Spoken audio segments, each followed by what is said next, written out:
नमस्कार साथियों। Applied feminism को समझना चाह रहा था और बहुत सारी चीज़ें मैं अपने मन में सोच रहा था कि फेमिनिज़्म पे पीएचडी करने के बाद और बहुत ही क्लासरूम में पॉपुलर टीचर होने की वजह से हर तरह के जो एडवांस लेवल के स्टूडेंट्स मेरे पास आते हैं, ख़ास तौर पे गर्ल्स जो जिसमें मैरिड गर्ल्स भी होती हैं, और फिर वो किस तरह से नौकरी लगने के बाद पिसती हैं, सिर्फ़ इस वजह से कि चाहे वो चॉइस का हस्बैंड हो, चाहे वो उनका चॉइस का हस्बैंड ना हो। कपड़े धोना, खाना बनाना, सर्वेंट हर वक़्त नहीं रखा जा सकता कई घरों में, क्योंकि उनके वर्किंग शेड्यूल जो है टाइमिंग सेट नहीं होते। तो मुझे कई बार ये सुनने को मिला कि जो गर्ल्स हैं उनके ऊपर ट्रिपल बर्डन है। बच्चों की पढ़ाई का बर्डन, घर के काम का बर्डन और बाहर से कमा के लाने का बर्डन। तो can main be transformed through feminism? हम लोग जो यूनिवर्सिटी से पीएचडी करके और किताबें लिख करके, आर्टिकल्स लिख करके, रिसर्च पेपर लिख लिख करके अपने आप को बड़ा महान समझते हैं। तो मैं क्लास में क्या ट्रांसफॉर्म करने की कोशिश करता हूँ, और मैं फिर अपनी लाइफ में भी झांकता हूँ कि मैं अपने आप को, क्योंकि जब मैंने फेमिनिज्म में पीएचडी का टॉपिक चूज किया तो मेरे को सबसे पहले मेरी गाइड ने ही क्वेश्चन कर लिया कि भाई तुम लड़के हो, तुम ये टॉपिक क्यों चूज कर रहे हो? तो देखो वही डिस्टिंक्शन आ गया। फिर मैंने उनसे कुछ टाइम मांगा। फिर मैंने अपने आप को एक क्वेश्चन किया कि मुझे ये इंटरेस्टिंग क्यों लगा टॉपिक। तो फिर मैंने महसूस किया कि right from the beginning I was a kind of sensitive boy. कि मान लीजिए मेरे घर में मुझे मेरी मम्मी की तकलीफ है तो वो ज्यादा दिखती थी और मैं उनकी हेल्प करता था। अब उसको फेमिनिन बिहेवियर मान लिया गया। और घरों के अंदर हमारे यहाँ पर क्या होता है कि हम लोग क्या करते हैं कि तीन इंपॉर्टेंट डिस्टिंक्शंस की तरफ ध्यान नहीं देते। हम सोचते हैं कि जेंडर आइडेंटिटी, जेंडर एक्सप्रेशन और सेक्सुअल ओरिएंटेशन सेम ही है।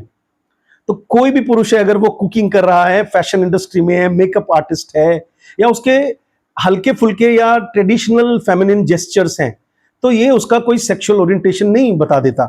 और जो लड़कियां इस तरह से ट्रिपल बर्डन में फंस रही है, उनके हस्बैंड्स किचन में काम क्यों नहीं करवा रहे हैं उनके?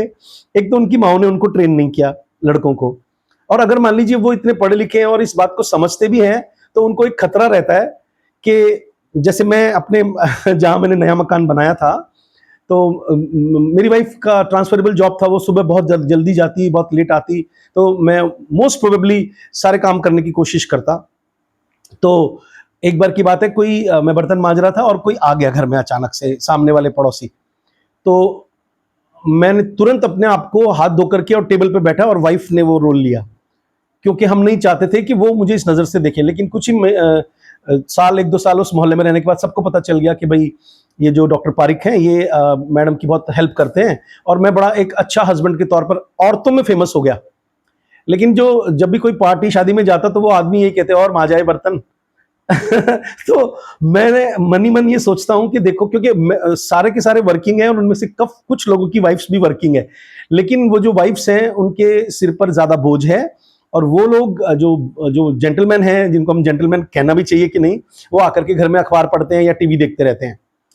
तो एक्चुअल में इसको जेंडर रोल सोशलाइजेशन कहते हैं। मैं एक सोच रहा हूं कि अपने यूट्यूब पर एक अलग से एक प्लेलिस्ट बना लो जिसमें मैंने अप्लाइड फेमिनिज्म के वीडियोस अपलोड करूं। तो ये उसकी शुरुआत है आज।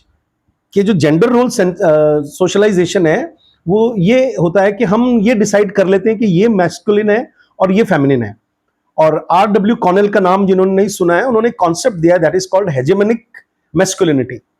उसमें क्या होता है कि एक डोमिनेंट टाइप का डिजायरेबल मैस्कुलिन बंदा, दाढ़ी वाड़ी वाला, हार्श आवाज वाला, भारी आवाज वाला, लड़कियों के काम को मतलब काम को और स्किल को जेंडर से एसोसिएट करके देखने वाला जो कॉन्सेप्ट है, इन इन मिथ्स को तोड़ना बहुत जरूरी है अगर हम चाहते हैं कि परिवार में, क्योंकि देखो अगर हम इन सब चीज़ों की ओर ध्यान नहीं देंगे तो हमारी पढ़ाई जो है वो ज़ीरो है। इसीलिए मैं अप्लाइड फेमिनिज्म की बात कर रहा हूँ कि मैंने सोचा कि मैं इस टॉपिक पे काफ़ी बातचीत करता रहूँ, लगातार वीडियोस बनाता रहूँ, और आप अपने अपने विचार मुझे देते रहिए। कि मैं स्ट्रक्चर्ड नहीं हो पाया टॉक में हालांकि, क्योंकि मुझे कहना तो बहुत कुछ है, बट अल्टीमेटली मैं ये समझाने की कोशिश कर रहा हूँ कि लड़कों को अगर हम घर का काम सिखाते हैं तो क्या उनकी सेक्सुअल ओरिएंटेशन पे बात आएगी, तो ये गलत फहमी है। करियर पहले और सेक्सुअल ओरिएंटेशन बाद में नहीं होता है। सेक्सुअल ओरिएंटेशन ही करियर डिसाइड करता है। ठीक है। और अब LGBTQ कम्युनिटी का भी ज़माना है, और जिस तरह से हम उनके अधिकारों की बात भी कर रहे हैं, तो इसमें हमें फिर अपने आप को ये जो सुपर मैस्कुलिन का कॉन्सेप्ट है इससे थोड़ा बचना होगा, क्योंकि ये मैस्कुलिनिटी जो है ये टॉक्सिक भी हो सकती है उस पॉइंट ऑफ व्यू से, और ख़ास तौर पे अपनी माँ, बहन और पत्नी, इनके ऊपर तो ये बहुत खतरनाक तरीके से काम करती है। तो आप कमेंट सेक्शन में लिखिए आपको कैसा लगा वीडियो। हालांकि मैं स्ट्रक्चर्ड नहीं हो पाया, उसके लिए मैं माफ़ी चाहता हूँ। Thank you very much.